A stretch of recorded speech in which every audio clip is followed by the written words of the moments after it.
Queridos irmãos, servos do Deus Altíssimo, redimidos pelo sangue vertido na cruz do Calvário, graça e paz da parte de Deus, nosso Pai, e de Jesus Cristo, esperança nossa. Reverendo Itamar, nosso ilustre e digno pastor, obrigado pela oportunidade de compartilhar com esta Assembleia dos Santos a mensagem desta noite.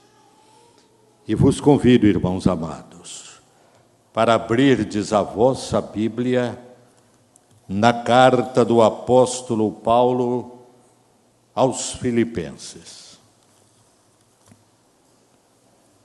no capítulo 4.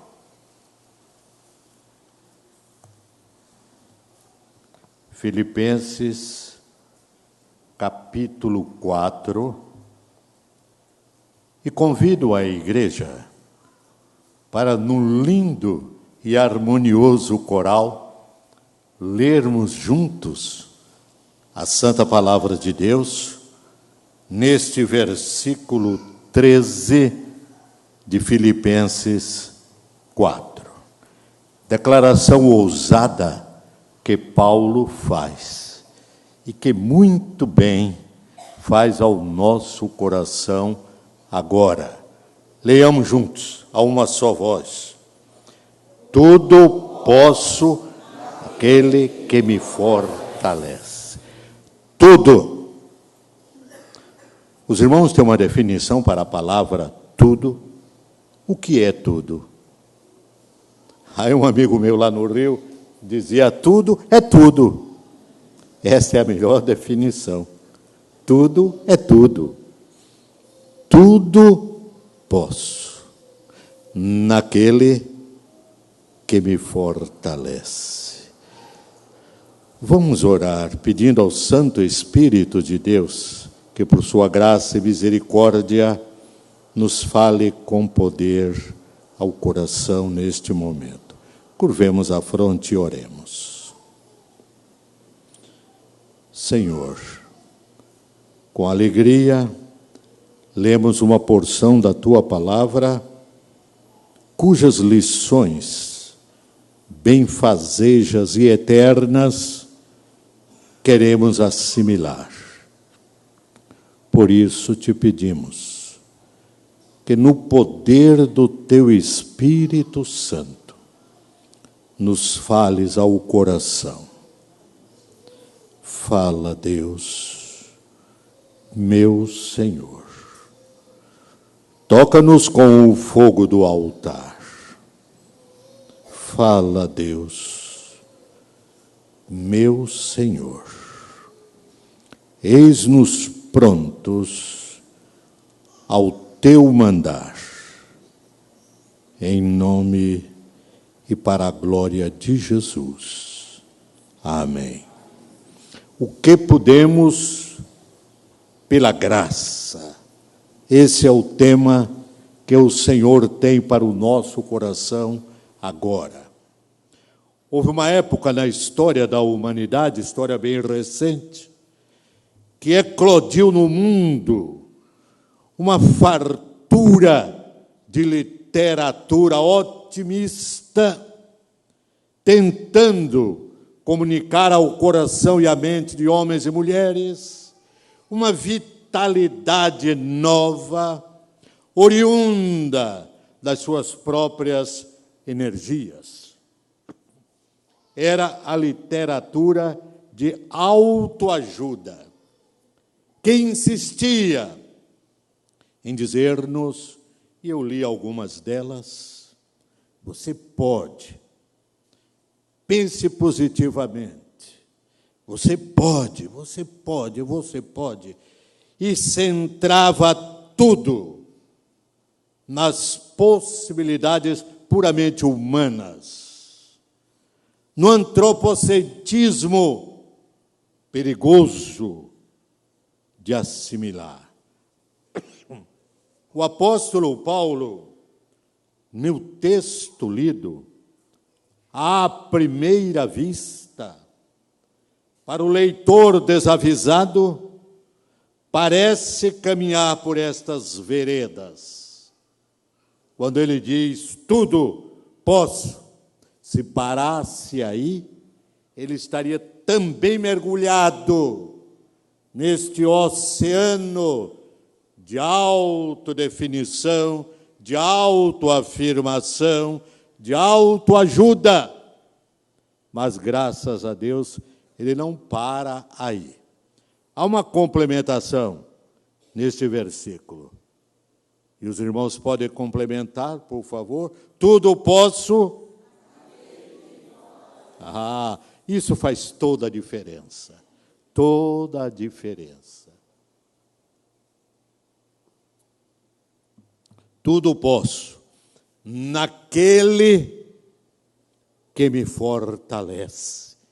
Mas esse mesmo apóstolo é o que escreve aos Coríntios, primeira carta, no capítulo 15, versículo 10, quando, definindo a sua condição de apóstolo, de paladino do evangelho nascente, de pioneiro entre os gentios, ele faz afirmações de caráter muito pessoal, salientando características do seu operoso e eficiente ministério, mas a certa altura, para que não paire na mente dos seus ouvintes qualquer sombra de dúvidas a respeito dele e do seu trabalho, ele afirma, pela graça de Deus, sou o que sou. Quer dizer, isso que eu acabo de dizer a vocês, não vem de mim mesmo, da minha própria competência e possibilidade. É oriundo da graça. E os irmãos sabem muito bem que a palavra graça é uma palavra adventícia na língua portuguesa, não é adventista, ela é adventícia. Ela veio de outra língua para enriquecer o nosso vocabulário.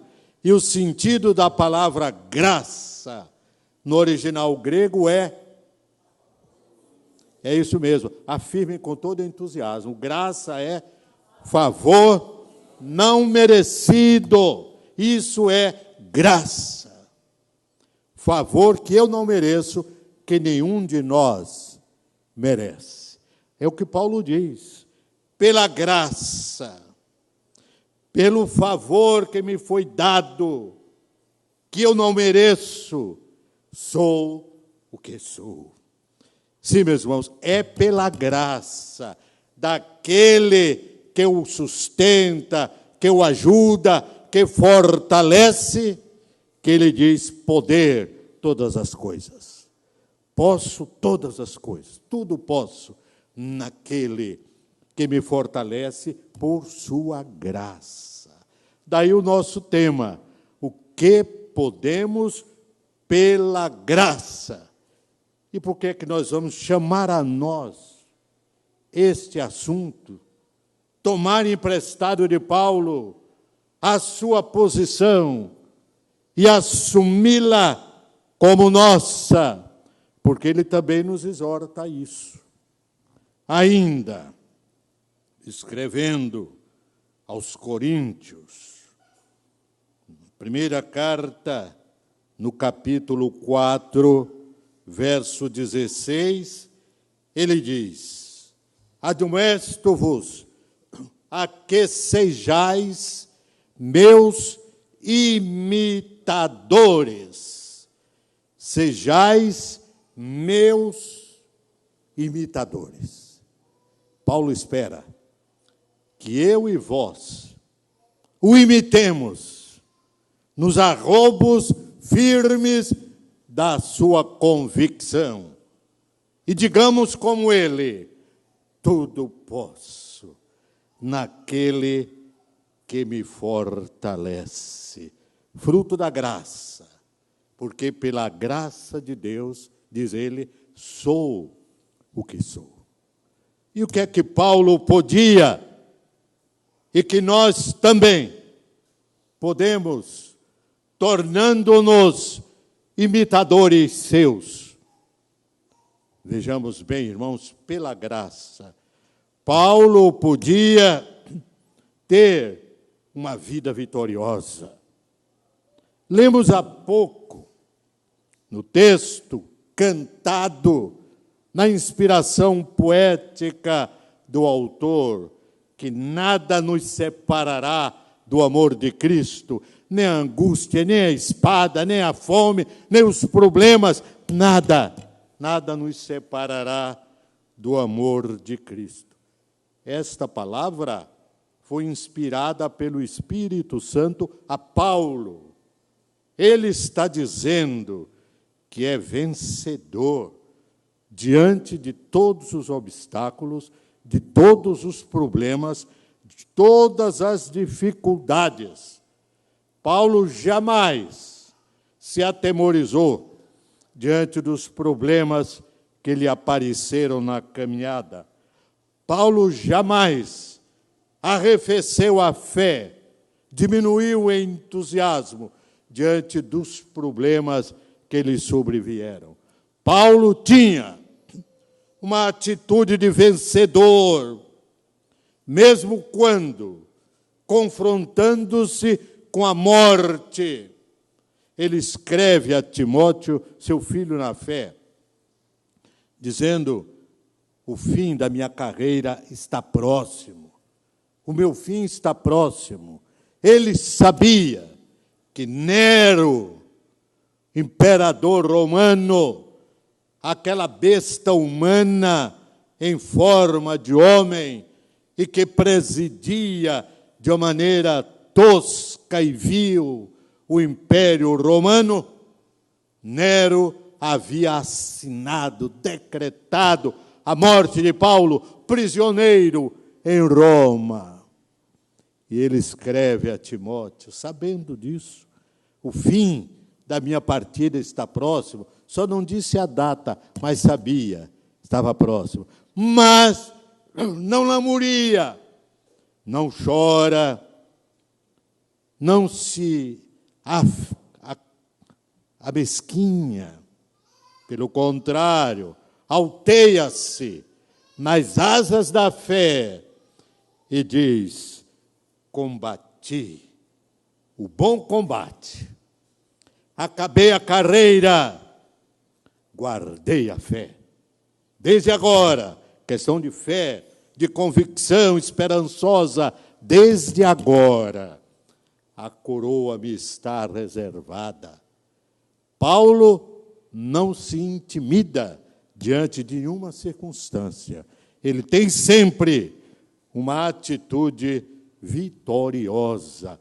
Ele se alteia acima de todas as crises, de todos os problemas, de todas as dificuldades. Ele é superior, ele se sobrepõe a tudo isso, porque ele podia tudo naquele que o fortalecia. Como Paulo, nós também, imitadores seus, pela graça, podemos ter uma atitude vitoriosa na vida, diante das crises e diante dos problemas. Atitude vitoriosa. É possível você, meu irmão, você, minha irmã, serem vencedores naquele que nos fortalece. Eu era pastor em São Paulo e um dia uma senhora me telefona e me diz: pastor, domingo de manhã, enquanto as classes estiverem reunidas, porque nós tínhamos culto, e o culto era depois da escola dominical, o senhor pode atender a um parente meu? Eu disse, posso, sim. Ela me disse, então o Wagner vai aí falar com o senhor. Chegou o domingo, eu estava no gabinete pastoral, as classes funcionando, e chega o Wagner Dumbrovski. Eu o recebi com muita satisfação, assentou-se ao meu lado, aquele jovem loiro, de olhos azuis da cor do anil, abatido, acabrunhado, cabisbaixo. Olhou para mim sem levantar muito a cabeça e disse, pastor Edésio, estou precisando muito do senhor. Eu estou enfrentando uma tremenda crise. Eu disse, Wagner, eu lhe agradeço a confiança, mas posso lhe dizer que você está precisando mais de Jesus. Ele não era crente, era ligado a Umbanda, e me contou a sua história. Perdera o emprego, recebera indenização, numa época em que não era tão fácil o emprego em São Paulo, e tentou alguns negócios, fracassou, perdeu dinheiro, e o problema era este. Pastor, meu dinheiro diminuiu. Eu perdi em alguns negócios, mas há um vizinho que tem um mercadinho e quer me vender. Eu ainda tenho dinheiro que dá para comprar o mercadinho. Mas eu estou com medo, pastor. Quer dizer, gato escaldado tem medo de quê? De água fria. Eu estou com medo, pastor, de comprar esse mercadinho e perder o resto do dinheiro que eu tenho. E o que é que eu vou fazer se de emprego está muito difícil? É aqui que eu preciso da sua ajuda. Eu nunca fui economista, nunca fui comerciante. Como é que eu ia ajudar o Wagner? Eu disse, Wagner, você é capaz, porque eu sabia que ele não era evangélico, você é capaz de crer nas promessas de Deus? Ele me olhou assim, meio atarantado, era uma linguagem estranha para ele. Ele não estava familiarizado com aquela linguagem. Mas, talvez, para me ser agradável, anuiu e disse, sou pastor, sou capaz. Muito bem, abri o texto e li para ele algumas promessas de Deus. Jeremias 33, 3, clama a mim e responder-te-ei. E anunciar-te-ei coisas grandes e ocultas que não sabes. E ele estava ouvindo, emocionado. Abri outros textos dessa natureza e li para ele. E disse, por fim, Wagner, o Deus em quem nós cremos, o meu Deus é o Deus fiel. E li o texto lá, de Paulo, quando diz lá em Tito, o Deus que não pode mentir, prometeu. Presta atenção, Wagner, o Deus que não pode mentir, prometeu. E se você, aí agora eu fui com a evangelização dura em cima dele, se você entregar o seu coração a Jesus, e de todo o coração crê nestas palavras, ele vai ajudá-lo. Aí ele volta a me encurralar. E aí eu posso comprar o mercadinho? Pastor passa por cada uma. Eu disse, pode. Olha o risco que eu corri.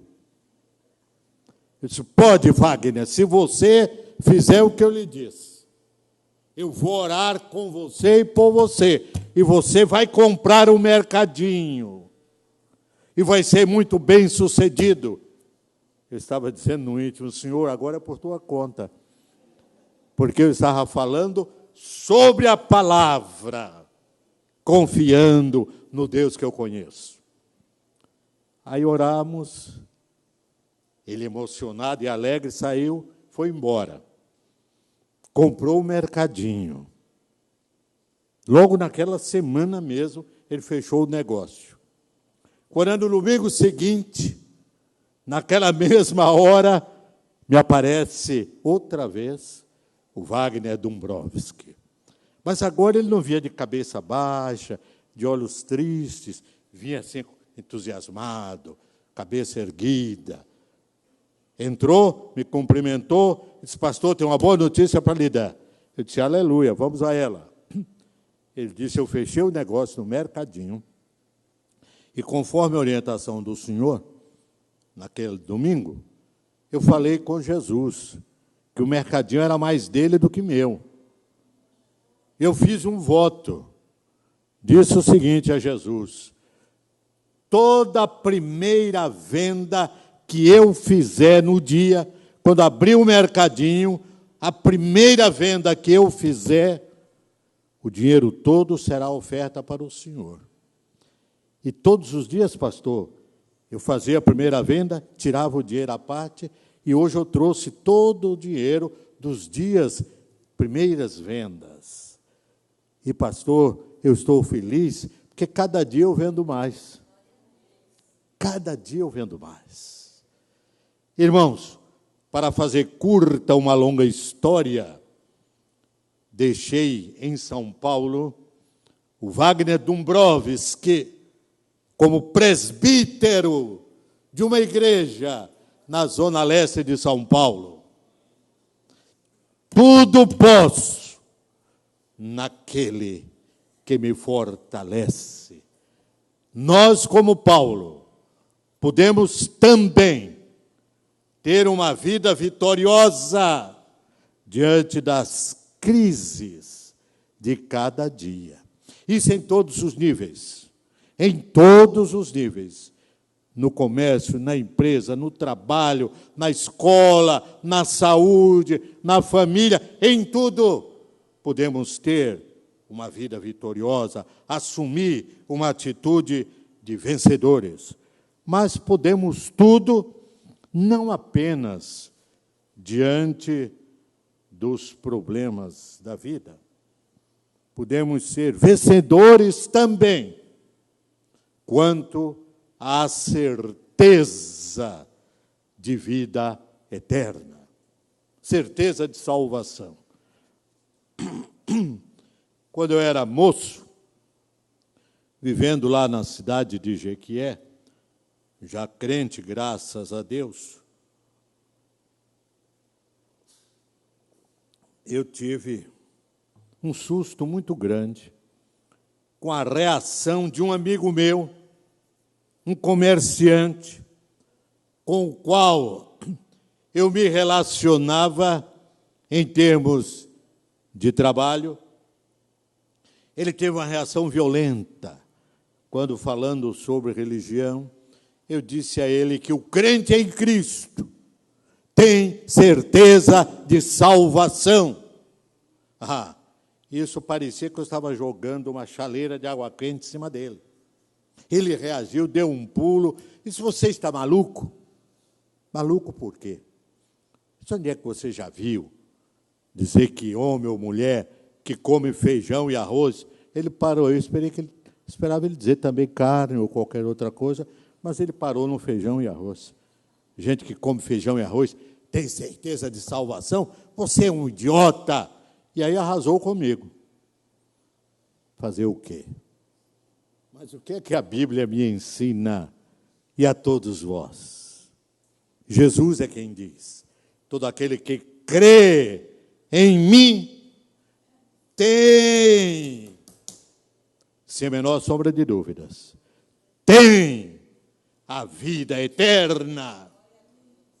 Não entrará em condenação, mas passou da morte para a vida, porque eu sou a ressurreição e a vida, e todo aquele que crê em mim, ainda que morra, viverá.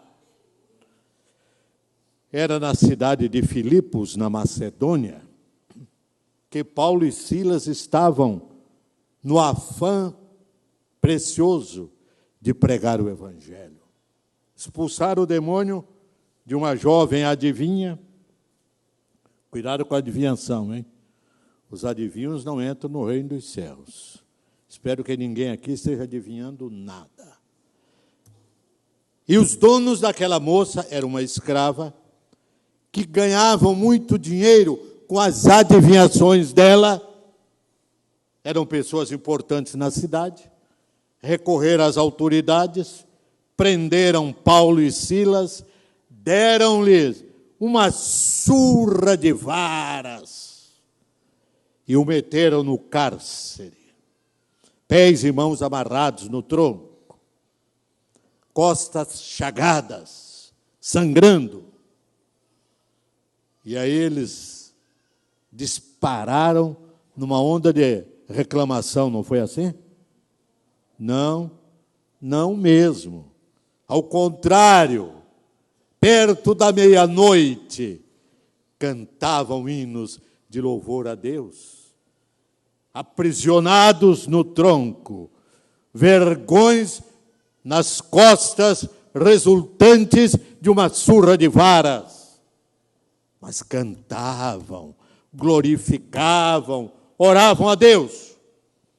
E, de repente, um terremoto, o ribumbar de um trovão, as portas se abrem, as cadeias caem, e ninguém sai. A autoridade moral de Paulo e Silas não permitiu que nenhum preso fugisse.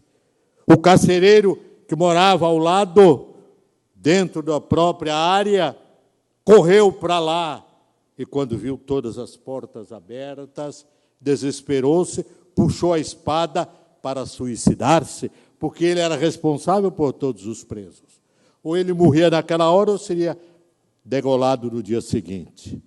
Paulo viu e gritou de lá do fundo da prisão: não te faças nenhum mal, porque todos nós estamos aqui. Ninguém aproveitou para fugir. Quanta autoridade moral o Evangelho concede ao homem e à mulher. Aqueles presos não fugiram por causa de Paulo e de Silas, que não deixaram. Agora o carcereiro trêmulo pula lá para dentro do calabouço onde eles estavam, tira-os, vem para cá, pega uma candeia, e quando chegam mais fora, ele se ajoelha atônito e lhes faz uma pergunta decisiva: senhores, que farei para me salvar?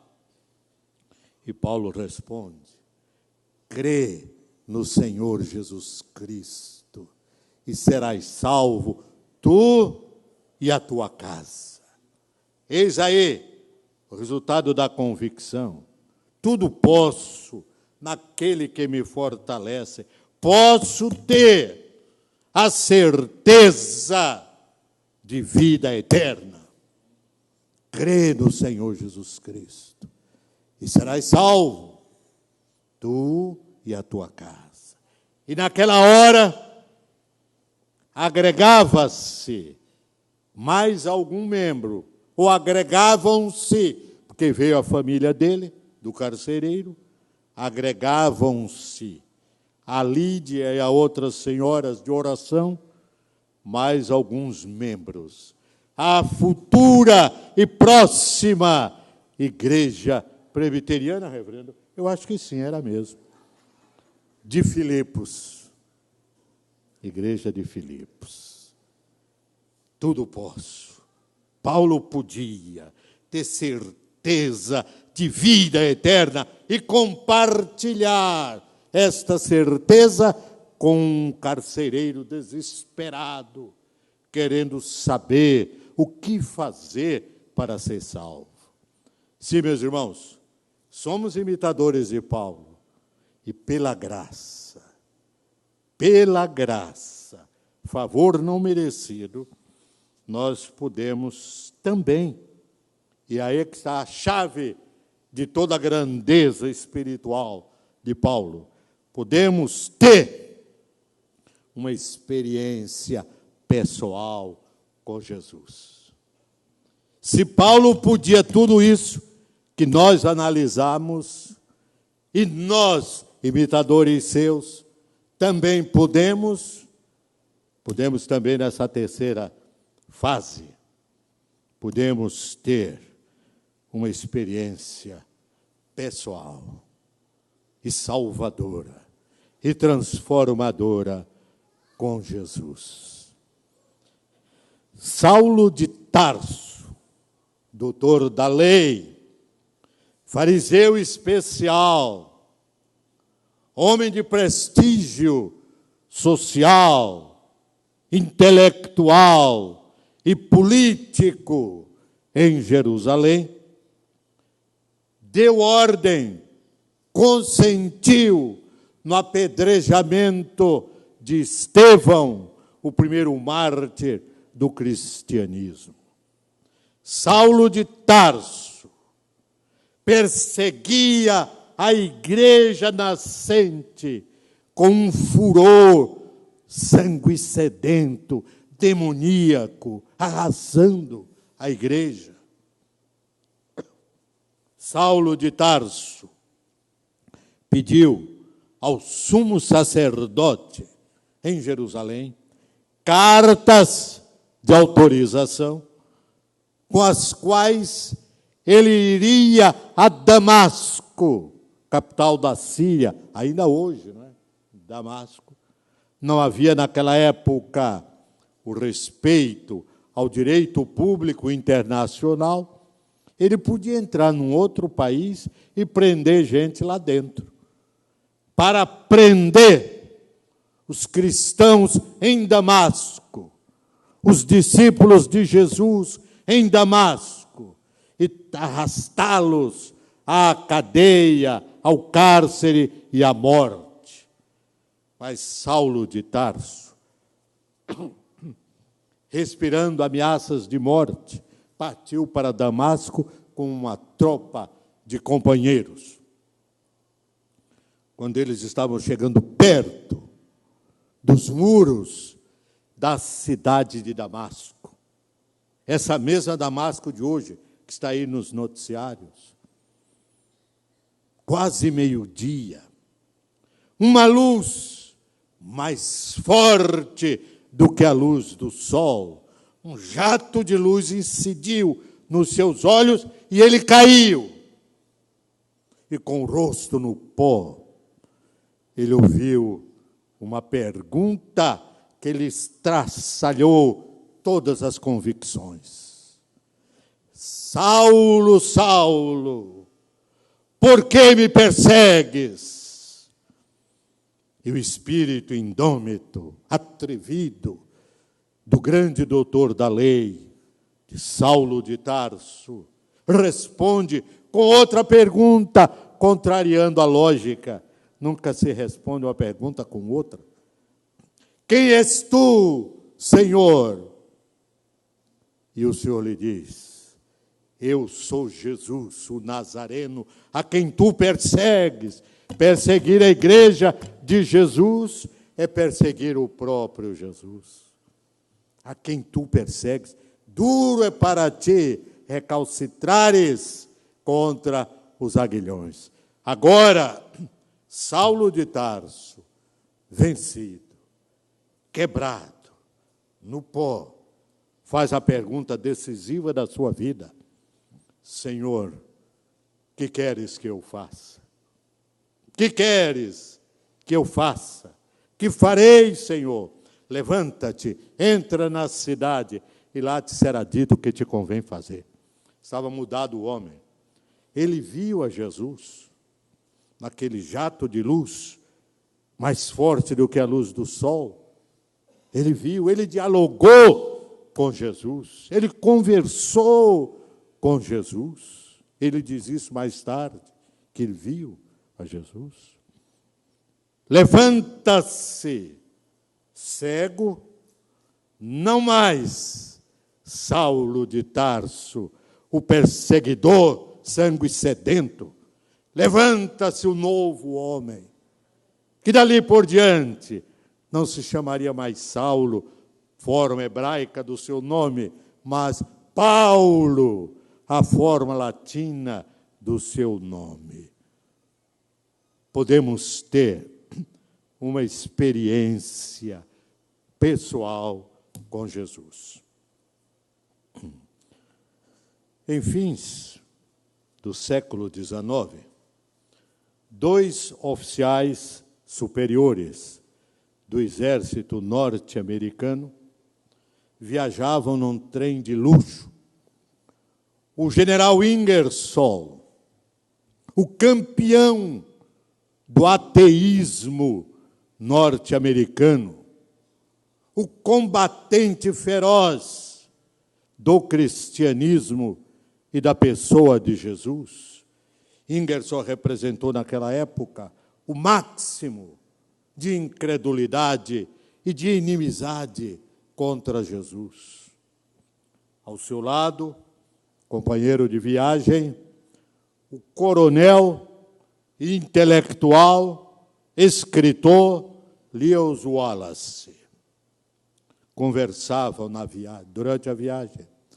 E, a certa altura, o general Ingersoll se volta para o seu companheiro de viagem e lhe diz: Wallace, você que é um intelectual, um escritor, e Wallace pensava como Ingersoll, inimigo do cristianismo, inimigo de Jesus. Escreva um livro para desmascarar a farsa do cristianismo, para provar ao mundo que o cristianismo é uma balela, é um engano, é uma mentira. Escreva, Wallace, um livro para provar que Jesus nunca existiu. Foi uma invenção da cabeça de alguns galileus otários e encher o mundo com essa ideia tola de um Jesus que viveu entre os homens e morreu por eles. Nunca ressuscitou e nem nunca existiu. Escreva o livro, Wallace. E Wallace aceitou. E começou a regimentar uma grande bibliografia. Muitos livros que falassem sobre Jesus, para escrever o livro contra Jesus. Mas, na sua bibliografia, ele levou para casa também o Novo Testamento, o livro que mais fala sobre Jesus. E ele dividiu o tempo. Durante o dia, no quartel, prestava serviços ao exército, coronel que era, e à noite em casa dedicava-se à pesquisa. E ele começou a sua pesquisa pela leitura do Novo Testamento. Mas aconteceu algo estranho. Cada noite, quando Wallace se debruçava sobre o livro, pesquisando falhas na pessoa, no caráter, na palavra e nas obras de Jesus, ele ficava meio tumultuado. A sua mente girava sem norte, sem rumo, e ele fechava o livro. Na noite seguinte, voltava a insistir na leitura. Lia, e parecia que o livro entrava não só na sua mente, mas no seu coração, como uma lança que lhe feria até a alma, apresentando Jesus. E ele fechava o livro. Na noite seguinte, voltava o Wallace para insistir na leitura do livro, onde ele acharia falhas para escrever contra Jesus. Até que uma noite daquelas, altas horas, sua esposa, que por sinal era uma cristã fiel, e orava diariamente por ele, já estava dormindo, quando Wallace abre o livro e teve a impressão de que daquelas páginas emergia o vulto venerando de Jesus. E esta impressão lhe causou um susto, um impacto no coração, na alma. E ele começou a chorar.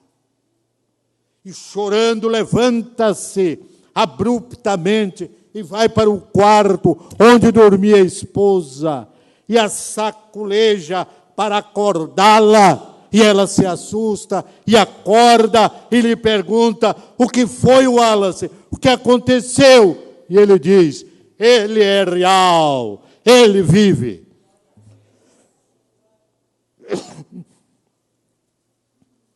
Ele é real, ele vive.